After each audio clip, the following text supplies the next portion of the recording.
పదవుల పంపకం అనేది కాంగ్రెస్ పార్టీలో జీడిపాకం సీరియల్లా సాగుతున్నా ఆశావహులు మాత్రం అలసిపోవటం లేదు. ఎక్కే గడప దిగే గడప అన్నట్లుగా తిరుగుతూనే ఉన్నారు.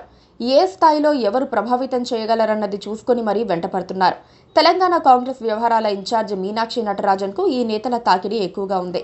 ఆమె ఢిల్లీలో ఉన్న హైదరాబాద్లో ఉన్న పనిగట్టుకొని కలిసేందుకు ప్రాధాన్యమిస్తున్నారు. ఈ భేటీలతో సంబంధం లేకుండా కొంతమంది నేరుగా హైకమాండ్ వద్దకు వెళ్లి తమ పేరు రాయించుకునేందుకు ప్రయత్నిస్తున్నారు. ఏదో ఒకటి ఇస్తారు కదా అన్నట్లుగా వారి ప్రయత్నాలుంటున్నాయి. తాజాగా రేస్లోకి ఎమ్మెల్సీ విజయశాంతి కూడా వచ్చారు. కాంగ్రెస్ పార్టీలో పదవుల పంపకం ఎలాంటిదైనా సరే తనకు ప్రాధాన్యత ఉండాలని కోరుకుంటున్నారు. ఎమ్మెల్సీ పదవినే అనూహ్యంగా దక్కించుకున్న ఆమె ఇప్పుడు కొత్తగా తెలంగాణ కాంగ్రెస్ కోసం ప్రకటించిన కమిటీల్లో చోటు లేకపోవడంపై అసంతృప్తి ఫీల్ అయ్యారు. అయితే ఛాన్స్ ఉంచుకోవాలనుకుంటున్నారు. అందుకే ఈ కమిటీల్లో చోటు లేదంటే మరో కమిటీల్లో చోటు కల్పిస్తారని చెప్పుకొచ్చారు.